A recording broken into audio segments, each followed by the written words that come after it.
a question I have is when you think of the word pluralism, what does pluralism mean to you?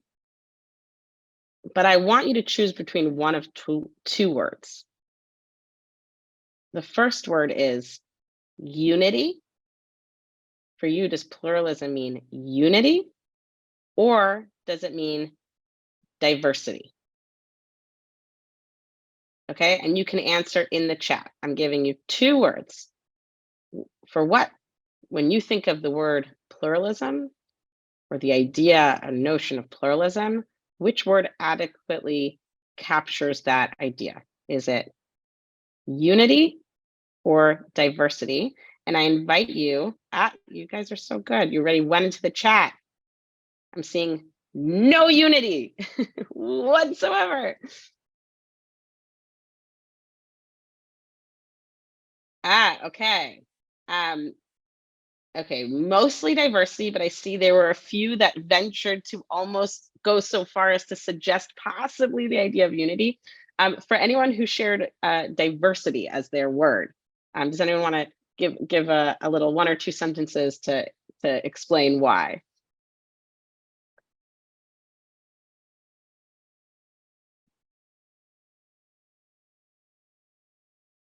And I don't think I can see everyone at the same time, so you might need to, okay, no, I think I can. For those that would like to share a word or two, oh, I see, oh, we've have some unities by the end. Okay, Michael. So I actually think really specifically about the pluralistic community in a Pardes kind of a way. Okay. And I don't see Pardes as a uniform space at all. And I think what makes Pardes valuable is the great diversity and even the great disagreements across the community. But the diversity is its great strength. Okay, beautiful. So in fact, what I'm hearing you say is that not only is pluralism about diversity, but we're not even trying to teach towards unity. Unity might come through its diversity.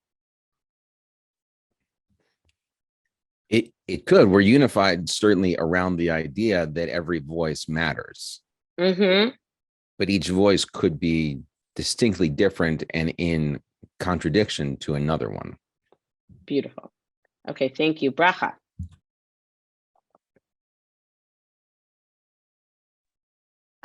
Something to the effect of being able to learn from each other's diversity, even if we don't necessarily go in that direction, but to appreciate the spirit of Hashem that's in each person, and that they have something uniquely to contribute, and that in itself can bring a thread of connection which leads to unity.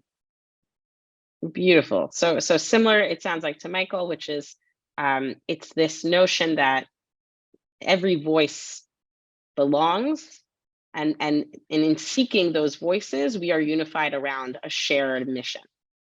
Edward from Atlanta.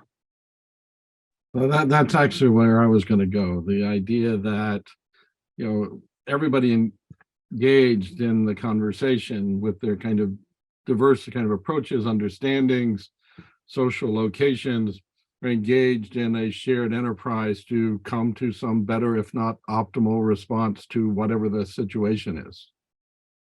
Beautiful. It seems like we're very unified around this idea of diversity and how it can inform a unified mission or goal. Anyone who said just unity? Anyone disagree with anything any of the ideas shared so far?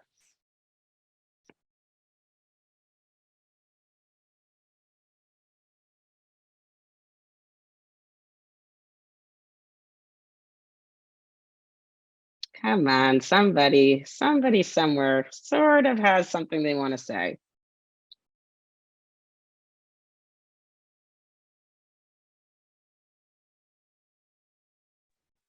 I didn't say unity, but I think that pluralism in a way does imply unity to me, in that if your goal wasn't unity, you wouldn't have to allow pluralism to exist. Say more.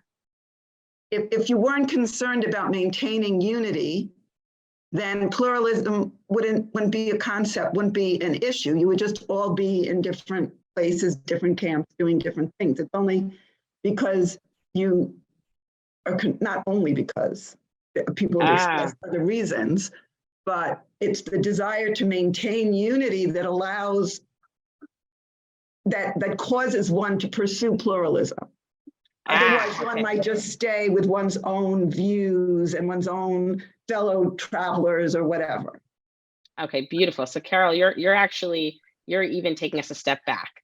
It's not just that through our diversity, we're experiencing, by allowing all these voices in the room, we're experiencing unity. Without the goal of unity, pluralism would not look like all of us in a room. We would all be off doing our own thing. It's only when you have that shared goal in the first place. It's actually the first ingredient you need. You need a desire for unity in order to allow for diversity. Unity is not the goal. Unity Say that again, allows Chaim? unity is not the goal. Okay, so now we have a disagreement. Unity is not the goal. Unity can be defensive. Unity can help you reach another level. You are unified for a purpose, but unity is in itself not the end all or be all of the. I wasn't saying that it was, mutually exclusive. For everybody. I'm hearing that. I don't worry, Carol. No one is going to put words in your mouth. Chaim is saying, no, incorrect. Not necessarily to Carol, but to this idea. Unity is actually not the goal. It is perhaps the vehicle to having actually the real goal, which is diversity and shared voices. Not necessarily saying that. It's that diversity is the real goal. If we're talking Pesach, is the real goal for us to be able to ask questions, to provide our own unique answers. There's no contradiction between being an individual within a group. That's the same thing here also, that we are being ourselves with our unique mission, and we're joining together to allow others to be fully themselves. Okay, beautiful. And although it sounds like it's in some way the allowing others, in some way, if there's no goal of unity or there's no desire for unity, it's sort of accidental that we end up together. Okay, great. I'm going to pause here. I see there are more hands, but I also have a feeling that maybe you wanted to study some text, just a guess.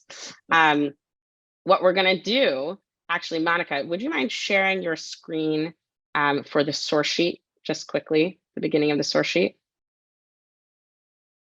Oh. I have to go get the source sheet one more time. There we go. Okay.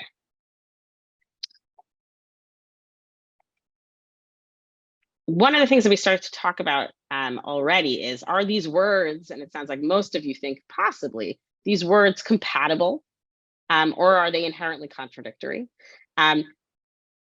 One of our cornerstone programs at Pardes North America is our Machloket Matters Fellowship, which is a fellowship where we look at various texts to uncover the not so subtle value of constructive disagreement for the sake of heaven, Machloket L'Shem Shemayim, and how to ward off toxic pluralization, and again, the value of multiple perspectives.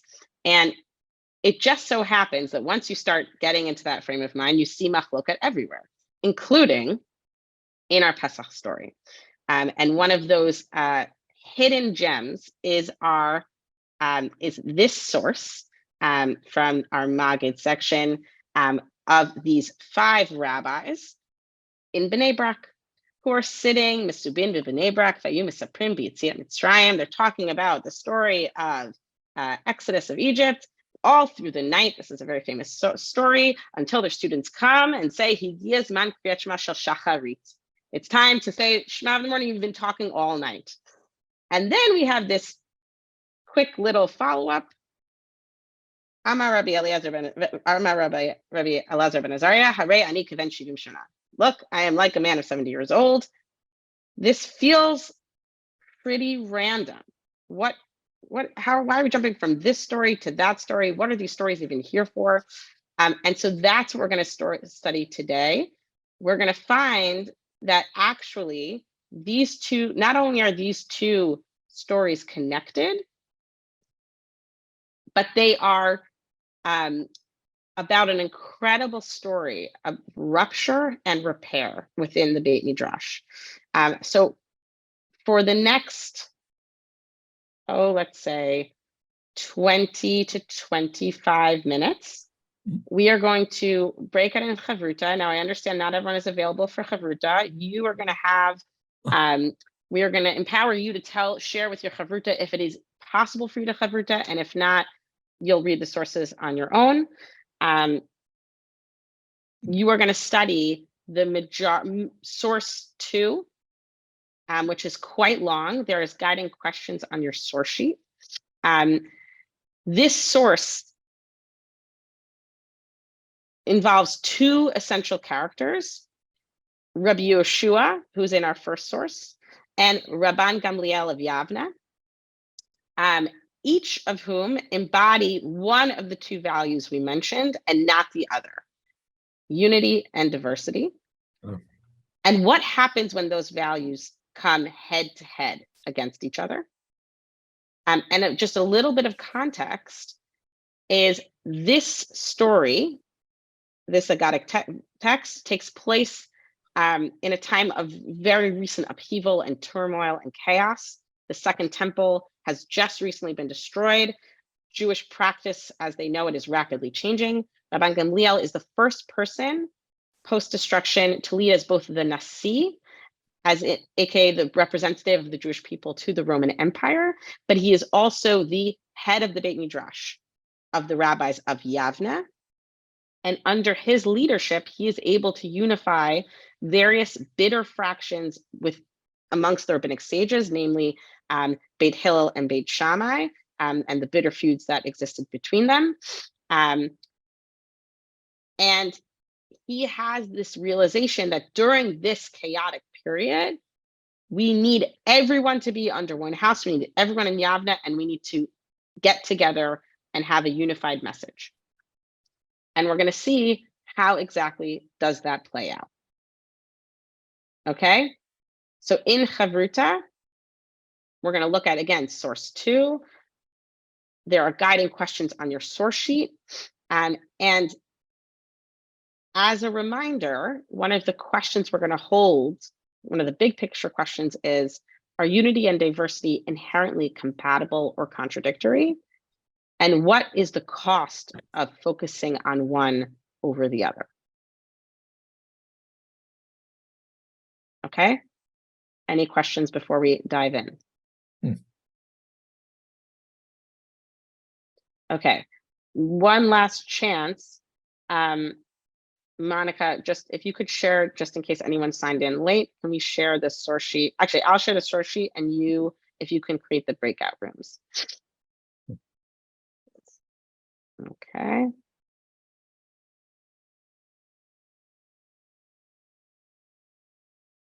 I'm going to share in the chat the source sheet, and you should get an invite soon. There's the source sheet one more time. Oh, yep, I both did at the same time, and I'm about to open the rooms. For those of you who said you could not engage in Chavruta, I put you in a room together. And there is one Tri-Ruta of 3. Thank you so much, Monica. Absolutely. Okay. Do this. Huh.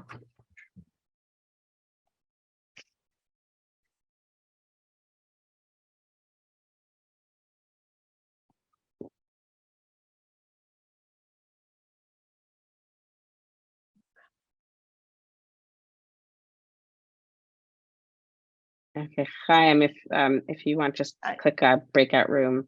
Hi, Moshe.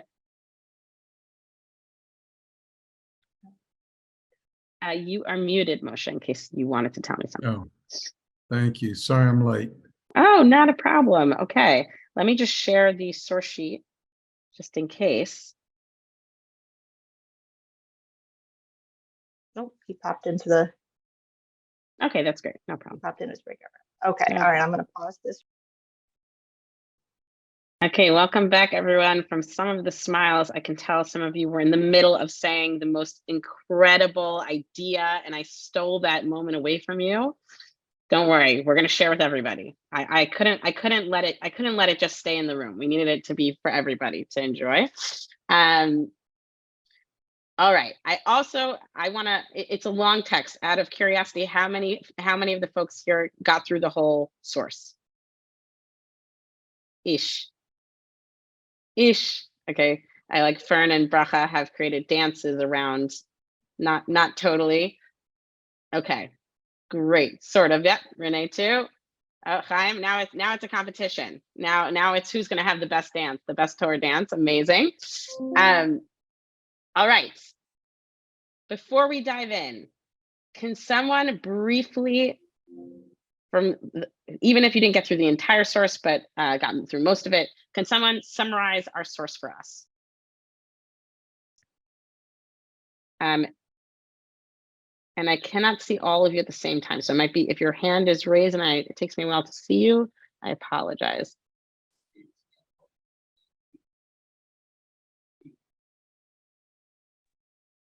Carol. Yeah, you sorry, unmuted. Yeah. So Rabban Gamliel and Rabbi Yehoshua keep having different opinions about things, and Rabban Gamliel continually embarrasses Rabbi Yehoshua. So finally, the rest of the people in the Beit Midrash get fed up with it, and they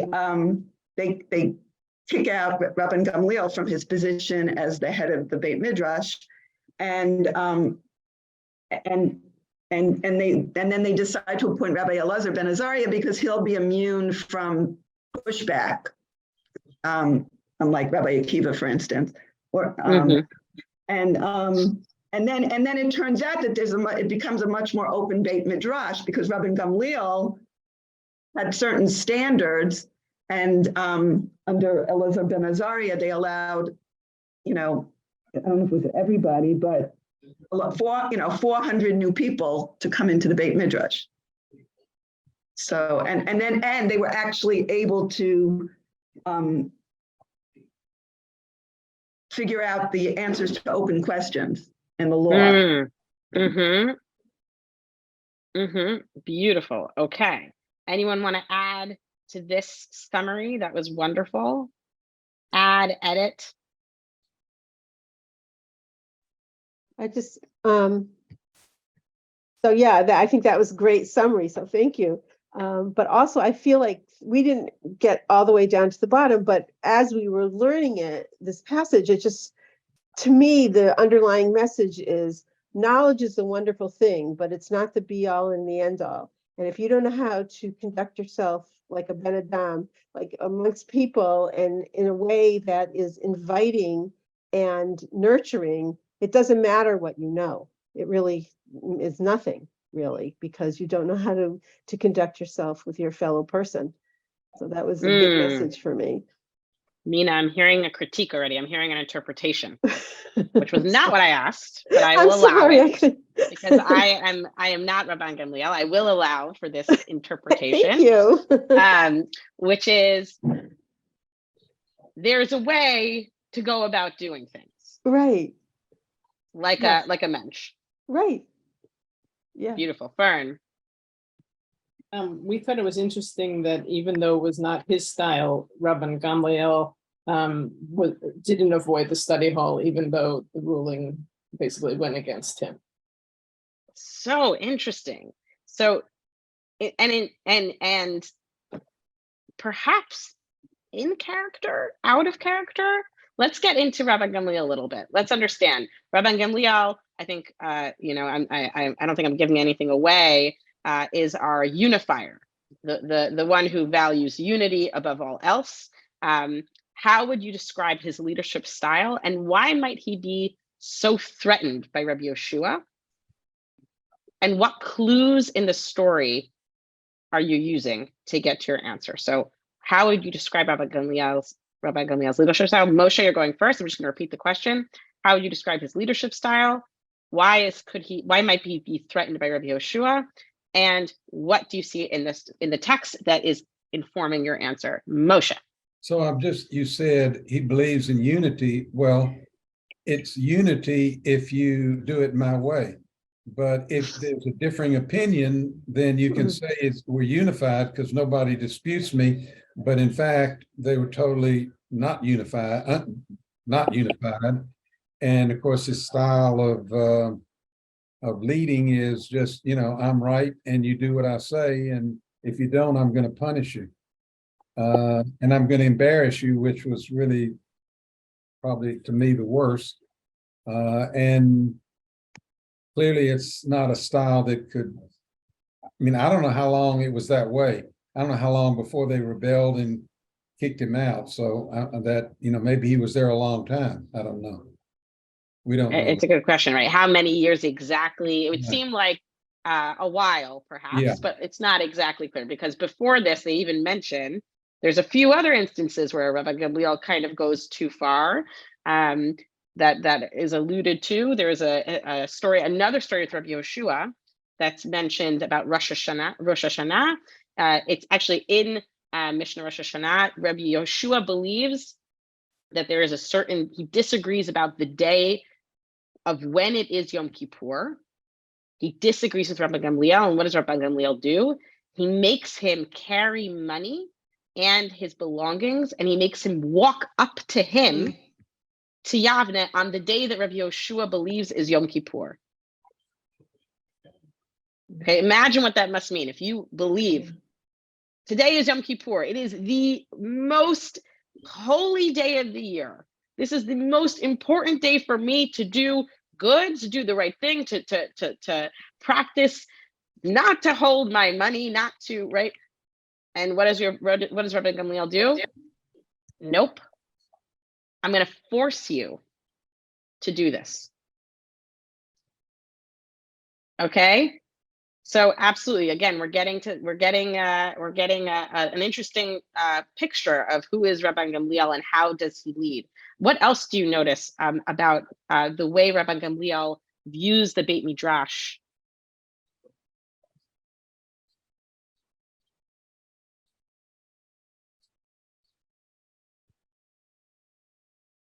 I just would say that he allowed the people in that he wanted in, and I would say he probably allowed people in that would agree with him, but clearly that wasn't always the case. He either made some mistakes or people changed their mind, but the people that he thought either weren't educated enough or up to their standards, he didn't allow them in. So,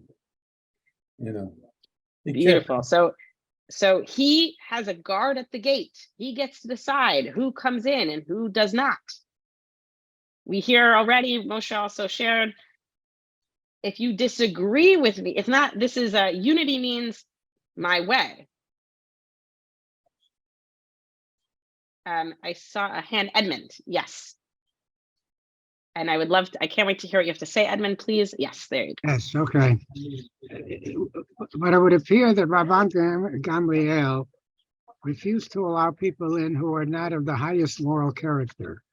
That is, that they internalized the halakha and they observed the halakha. So the inside was the same as the outside. So it had nothing to do with, originally I thought it was something like he wouldn't allow students in.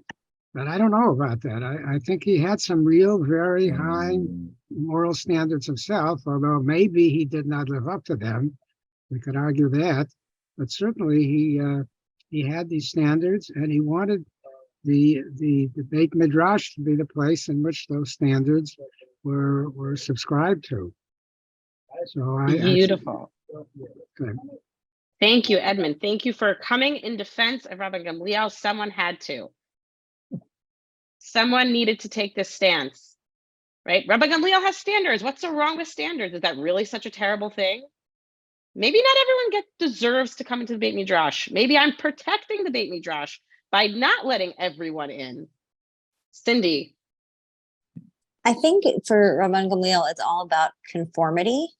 Like, it's not really so much unity. I don't think he cares so much if everyone feels together, but I think it's if everyone conforms to this standard, then, we have this structure, then we have this ability to keep the tradition on and not, maybe conformity leads to unity. But I think at the end, when he still comes to the Beit Midrash every day, that's like highlighting his conformity. Like if the new mandate of the people is that everyone comes and everyone studies, then I am one of the people and I'm going to come and I'm going to study.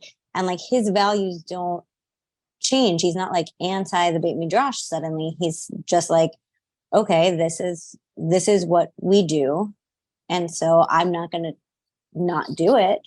I think Rabbi Yehoshua is also a little bit of a conformist. Like he tries not to be at first, but he doesn't fight back. He says like, I'm not going to contradict you. I'm going to stay standing. I'm going to defer to you. I'm going to carry these things, to Yavna. I'm going to pick you over God in Yom Kippur. Like, if you want me to conform, I will conform. And I think that is pretty mind-boggling to me. Even Rabbi Elazar ben Azariah, like, he doesn't have the right hair color to be in charge, so his hair conforms to that standard. Like, what does that mean for us? I'm not really sure. I love that read of Rabbi Elazar ben Azariah. Beautiful. Okay, so I think we're introducing a new word, a very helpful word, which is the difference between unity and conformity. And there are times where Rabban Gamliel is actually pushing for, and this builds off of also Moshe's answer, conformity. Conform to not just anybody's ideas, but my ideas, right? Conform to what I believe is the standard, and perhaps like Edward, this is a high standard I'm holding, but I need you to conform to it. And at the same time, the result might be conformity, but we still see that Rabbi Gamliel holds on to unity. When he is no longer the one in control, he still shows up to the Beit Midrash. Okay? A few more things, and then we're going to jump to Rabbi Yehoshua, right? Rabbi Gamliel has the masters of shields, these warriors, aka the Rabbanim, the students in the Beit Midrash. He refers to them as warriors. The Beit Midrash, then, if we continue that analogy, is a war zone. This is a really intense environment for Torah to happen, perhaps hinting to why it was only until that viewpoint was shed that now we can answer so many questions. Perhaps now we're only now able to entertain ideas we were never allowed to entertain before. Making Rabbi Yehoshua stand, right? There's a guard at the gate. But we already spoke about why, is there a defense for Rabban Gamliel? And we offered the idea of perhaps there is a good reason to have high standards. We're ultimately trying to protect the Torah. This is Yavne. This is when everything is collapsing around them. And Rabbi Gamliel is working so hard to preserve Torah as we know it, Jewish life as we know it. This is a moment in time where everything can fall apart, and who is coming to save the day? Okay, Rabbi Gamliel. Now let's get to Rabbi Yehoshua. And bracha, I'm going to give you the first word, even though I don't think that's why your hand was up, but I'm going to let you give us the first word about Rabbi Yehoshua, the voice of dissent. So how do you understand Rabbi Yeshua's behavior? I'm actually wondering, because it's sort of odd that Rabbi Yehoshua on the one hand was the voice of dissent, and on the other hand was deferring to Rabbi Gamliel, that maybe he was deferring to him not out of cowering, but out of needing there to be an outcry from others and going and letting it get to the worst possible situation, so as to unveil and spark that outcry from others. Okay, beautiful, bracha. Okay, I'm just so I understand, you're referring to Rabbi Yoshua here, right? Yes. Okay, beautiful. What do we notice in this text? Rabbi Gamliel tells Rabbi Yoshua to stand. Is he the one that tells Rabbi Yoshua to keep standing? No. There's two ways we could read that, right? One is he doesn't let him sit down, and so he keeps standing. Allah, I am conforming to the one who is the head of this Beit Midrash, aka Rabbi Gamliel. I'm going to listen. And that is what causes outcry, this ridiculous behavior of Rabbi Gamliel, not allowing Rabbi Yoshua to sit down, humiliating him. Another way to read this is that Rabbi Yoshua is taking control of this narrative. Rabbi Yoshua is remaining standing to say, come on, people, is this really what we're going to allow? Is this the Beit Midrash that we want?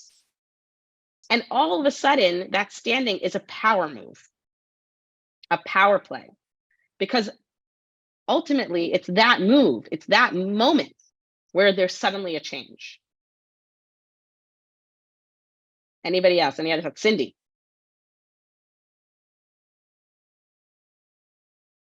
I don't have a thought.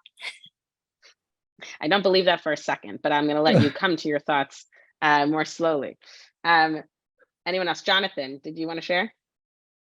Don't have a thought on this particular thing, but as we discussed, Jonathan and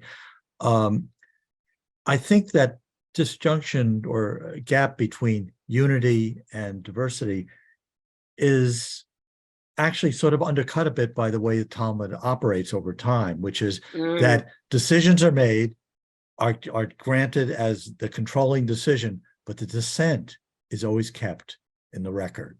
And so that leaves room for change over time, where the dissent might get more recognition over time. So it's neither quite balanced diversity or fully controlling unity. It's something in between. It's a continuing dialogue. Beautiful. Let's make that the takeaway that we're going to save for in 4 minutes from now, because that is a beautiful idea, right? What does our tradition do? Our tradition is going to preserve minority opinions. Yeah. We're going to keep that, because even if today we don't hold that opinion, and even if tomorrow, and even in 100 years from now, we still care about that opinion. That opinion matters, and it's actually going to inform how we approach what we do today. Even if we never hold by it, it still matters. It matters to us because it's that process that matters. Beautiful. Now, in that same vein of preserving the dissent, that takes us back to where we are. If you go, Monica, you can go all the way up back to our first source, which is the context. What happens? What is the cost of a Rabbi Yoshua who's willing to blow the doors down, hold diversity, not necessarily conform or unify? It's this story. Because who is in the room? We have Rabbi Eliezer, Rabbi Yoshua, Rabbi Elazar ben Azariah, Rabbi Akiva, and Rabbi Tarfon. And where are they not? They are not in Yavne. And actually, not only are they not in Yavne, this entire story of source 2, the context is this incident where is the evening prayer obligatory or is it optional? And Rabbi Yoshua and all of these other 4 Rebbeim say it's optional. That's what begins this entire machloket. And what happens? What are they willing to do? They're willing to break away, and they go to Bnei Brak. And guess what? They learn all night, and they, seems like, don't say the evening prayer. They don't say, right? Instead, it's Shema Shel Shacharit already. You missed it. What's Rabbi Gamliel afraid of? We're going to forget everything. We're not going to practice the same. We're going to lose it all. And it seems like Rabbi Yoshua is willing to go there, at least in this moment. And then we have our Rabbi Elazar ben Azariah, Harei Ani Kaven Shinim Shana, takes us again, places us back into this story. Cindy, your hand is still up. I can't tell if that means you now have a thought. No, okay, great. Okay. I want to, in our last minute together, I'm going to stay on. So if anyone wants to keep this going, I'm here. So we're not ending. I'm just, for those that need to, you're all very important lives and busy people. So I'm just going to wrap for those that need to go, which is, we are all, Be'ezrat Hashem, going to have a Seder. Our Seder is a unified experience. We're, for the most part, all going to be looking at the exact same text. Perhaps we're going to add in some news sources. We're going to bring some meaning. If you were in my house in the Persian style, we would be sitting on the floor. There would be a lot of karpas and delicious things. There might even be some rice, God forbid, for the Ashkenazim in the room. So on the one hand, we are all going to be sharing this same experience. There's something so incredible about that. There's something so beautiful about that, that we can know I can walk into that house, God willing, and they're going to be having an experience that is pretty similar to what I'm going to be having. That is Am Yisrael. That is a beautiful thing. And at the same time, we're preserving the machloket. We, in our uniform Haggadah, we still hold the diverse opinion, the minority story.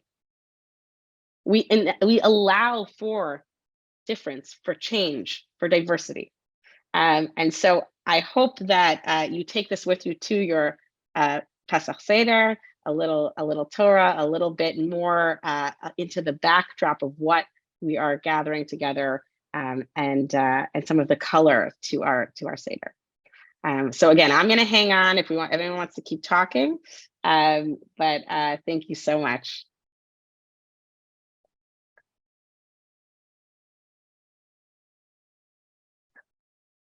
I Yes. have a question. Not to question you, but is there a source that they didn't say evening prayer? They could have said it before the Seder started. It's not clear. It's not clear. This is the source. It's not clear if they forget to say the evening prayer. It's not exactly, but this is within that context, right? It would seem like they go on, and for them, it's optional, right? It's optional to even say it to begin with. Maybe they didn't forget it, but they may not have done it. Maybe it was an intentional choice. Right. Yeah, I mean, I've never heard that before. I know there's this passage I know does, at least I think, this doesn't appear anywhere in the Gemara, but there's another passage in the Gemara where Rabba Gamliel has a Seder. And he does not have it with them. Absolutely. Yeah. And the interesting with that is here they're telling the story of the Exodus, and there he's going over the halacha. Another difference. Yep. Yeah. Very interesting. Thank you. You're so welcome. Bracha, your hand is up. I don't know if that's an old hand or a new hand. It's a related hand. Fantastic. So this past month, the whole focus leading up to the Pesach period is about the building of the Mishkan and all the various millenniums of details about it that you think could drive you crazy, because what's the point of all of that, all the intricacies? And it suddenly occurred to me for the first time that maybe that whole famous phrase of the purpose of building the Mishkan, V'shachanti b'tocham, that God may dwell amongst us, it's almost like Hashem's brilliance in bringing people together to do this crazy complex project, that only in everyone getting involved in that, each bring through their own, the gift of their own heart, each according to what their talent is. So that shows the diversity. But it seems to me that's all leading to the unity, because the punchline is V'shachanti b'tocham, that I will be able to dwell in your midst. And if you don't come together, then there's no midst to dwell in. That was something that just flashed out at me this year that I've never seen before. Beautiful. What great Torah. Absolutely beautiful. So that's honoring both diversity. Yes. And right, the idea that we have a shared project. Mm-hmm. Right. There's a right, this is God's home, and yet we were all there to contribute to its creation. There's something so powerful about that. Especially given right, it's unity. Absolutely, absolutely. And certainly the joke of two Jews, three shuls did not exist at that point in time. Yes. Anyone else want to share a thought? Any ideas? Any disagreements? Yes, Chaim. I was just wondering, now I had this flash of how do we translate what Rabbi Gamliel says about Pesach matzah and maror? You have to talk about that, or that's the only thing you should be talking about, or don't go too far extreme. Limit yourself. So I'm going to have to process how I think now of what Rabbi Gamliel is saying, as opposed to the other guys who spend the whole night talking about everything from let's revolt against the Romans, let's do this, let's not daven Mariv, whatever. Right. And what an amazing thing again that our Seder, our Haggadah, ultimately invites both of those options. Right? I would be curious about where which is more profound, which is more necessary. Would Rabban Gamliel have allowed little children to ask the Manishtana at his Seder? You begin to wonder. And I have been to the Sederim where little kids are not allowed to ask, and I would not opt into those. I would go to Bnei Brak if that was if I had to repeat. Absolutely. This is great Torah. Let's keep going. Anyone else? I want to thank Chaim, though, for reminding us of that, because, that Rabban Gamliel is like such a major player, in the Haggadah and in the Mishnah, which defines basically what we're going to do in the Haggadah. That's really interesting. And I think I read somewhere recently, I don't know the exact halacha, but I think it says somewhere that if you don't do the sections of Rabban Gamliel, then you haven't fulfilled the mitzvah, whereas that's not true for a lot of the other parts of the Haggadah. Isn't that interesting? And let's just add, I'm sorry I didn't add this in the big group, so bonus to you guys for hanging on, which is something really interesting to note, is that Rabbi Gamliel actually gets reinstated as the head of the Beit Midrash. And he shares the post with Rebbe Elazar ben Azariah. And that's and what they say actually is very fascinating, which is how could we possibly bring them back and have them be equal? That's not going to fly. And so what they do is they have Rabbi Gamliel stays on for 3 times. Who gets to give the dvar each Shabbat? Essentially, that's the concern. Who's going to be the head honcho? And it's Rabbi Gamliel gets to go 3 times every month, and Rabbi Elazar ben Azariah goes 1 time every month. And that's how they reconcile. And in so doing, invite both unity and diversity to sit beside each other. What's fascinating to me also is look how all the other rabbis. Let's not pick Rabbi Akiva because he doesn't come from a fancy family. Let's take this teenager who comes from a fancy family. He's smart. Rabbi Akiva may be smarter, but family counts. No, but they're afraid he's going to be punished. But they're afraid he's going to be punished. No, but it's a very interesting, right? When we think about, certainly in today's day and age, when we think about power and, what we attribute power to, right? This idea that Rabbi Akiva, who at least, as readers of the Talmud, looms so large, how could anyone have imagined that Rabbi Akiva couldn't hold his own? And yet there's such a concern. Now, remember also, Rabbi Gamliel is a descendant of Hillel Zaken. This is no small line. This is an extremely important line within our lineage. So much so that when Rabbi Yochanan ben Zakkai asks for 3 things, right? There's Yavna, and what's the other thing? It's Rabbi Gamliel's line. Preserve his line. That's how important this person is to our identity and our story. We need to preserve this. Yeah, look how different Rabbi Gamliel is from Hillel. Exactly, isn't that amazing? Oh my gosh. He's not humble. And Hillel's the one who bends the matzah.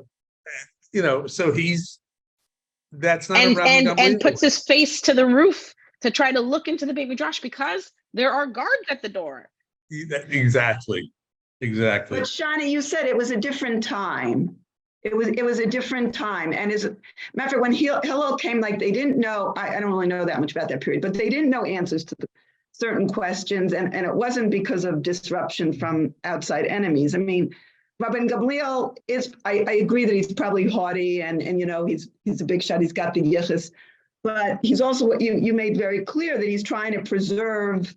I mean, and it's what, he says at the end, I didn't want disputes to proliferate in Israel. And as a matter of fact, he probably learned that as nice as Hillel was, his students, and he and Shammai got along, but Beit Hillel and Beit Shammai, it had been terrible. There'd been terrible disputes. So he looks back at history and he sees, disputes can cause a lot of trouble. And this is not the time to do it when we're facing external enemies, which would be a nice thing for this government to realize. But but anyhow, also I think it's implied in your last source, but also I think it says at some point that Rabban Gamliel actually, maybe the reason he's saying this now is like he realizes that all these questions have been answered and maybe I was wrong not to let more people into the Beit Midrash. Oh, absolutely. And what's so interesting, and I hope I didn't edit this source and not include it. I don't remember if I did, where, right, we say, did I include this? I'm just checking. No, I did not. The rest, you have to read the rest of this. Is what I'm going to leave you with, which is you need to keep reading this source because there's more that's even more beautiful. Ala, your point, Chaim, of who are we really going to say someone like Rabbi Akiva is not good enough? Like, what is our notion of who belongs, who doesn't belong? And one of the things that they say is that comes up in this source is Rabbi Gamliel goes to Rabbi Yeshua's house. He sees that he made a mistake and that look at all this good Torah that's happening. And he goes to Rabbi Yeshua's house and he apologizes. And he says, I'm sorry, which Rabbi Yeshua at first does not forgive him until he recalls his own lineage and his father. And he says, do it for my father's sake or my grandfather's sake. And Rabbi Gamliel says to himself, oh my gosh, did I keep out these, worthy people to the Beit Midrash? And he has a dream. And in his dream, he's shown white pillars filled with ash. And what he learns from that is, no, these people might look nice on the outside, right? A la what we read before of who he loves in and who he loves out. But no, on the inside, they're really not worthy to be there. But then the text, and this is what's so amazing, the text makes a comment and says, that wasn't really true, but that was the dream that was shown to Rabban Gamliel to make him feel better. Which is just, again, so interesting. So interesting. And Rabbi Yeshua calls him out because Rabban Gamliel sees his house. And again, there's a lot of texture to the story about black and white and ash, dirt, and cleanliness, purity, purity of thought, purity of action. Rabbi Yeshua is poor. So Rabban Gamliel comes to his house and he sees that his house is covered in black soot. And he says, oh, you must be, some kind of a laborer. And Rabbi Yeshua berates him and says, you don't understand. You, Rabban Gamliel, the Nasi, who's so rich and so wealthy, you have no idea what your students must go through to allow them to be in that Beit Midrash, what they have to do. You don't understand the common man. Again, there's so much here. This is such a great story. I really invite you to keep reading it. What you just said, Shani, though, makes me think that thing about the outside being like the inside. Like we were thinking it was morality, but maybe it's like he thinks that people who are lowly on the outside couldn't possibly have enough in the inside. It's really not clear. It's really not clear. And I think there is that intentional vagueness. What exactly was Rabban Gamliel looking for? Was he looking for, right, morality, that these are worthy people? Is it worthy by a different measure, perhaps in terms of wealth, power, literal looks? Did they have to look presentable and good and, respectable? It's not really clear. Thank you. This was amazing. It really was. I agree. Both content and style were terrific. Oh, thank you so much. Thank you. Again, It I also don't want to strikes- end it. It's so good, but if you need to go, you can go. I'm happy to keep talking Torah. This is fantastic. One last point before I have to go tomorrow. Yes, tell me. Before you do it strikes me that don't tell Rabbi Gamliel if you miss it. It's gonna be on my head. So please. It's obligatory in my case. The situation for me, my understanding is that Rabbi Gamliel sees the Beis Medrash as an intellectual battleground and misses the point that the process may make people who are not yet perfect better. He doesn't see it he misses the spiritual aspect in the beginning. Maybe towards the end with the other story that gets added into it that you just shared, that he suddenly gets it. And that's why he rejoins, because he has to grow. Yes, and I'm going to build off of that, which is the way, right? How does our Seder allow for that growth, right? We build into the Seder, right? We understand you're not going to know how to ask questions. I'm going to teach you how to ask questions. And it also something gives a new insight into the four sons, because we start with a chacham. He's not a good son necessarily either. He's a chacham, right. But you see developments all the way through, and this now changes how I could look at that story, that whole issue. Interesting. Beautiful, and then also even our response to the Russia, right? The idea that we say you weren't even at Har Sinai, right? You wouldn't have been at Har Sinai. Is that really, the other option, by the way, of this class was going to be the four sons. So now I'm going to go back to my notes and make sure to connect these stories together next time for next year. But beautiful, amazing. Thank you very, very much. Oh, thank you. I hope you make it to Tefillah. Yes. Okay.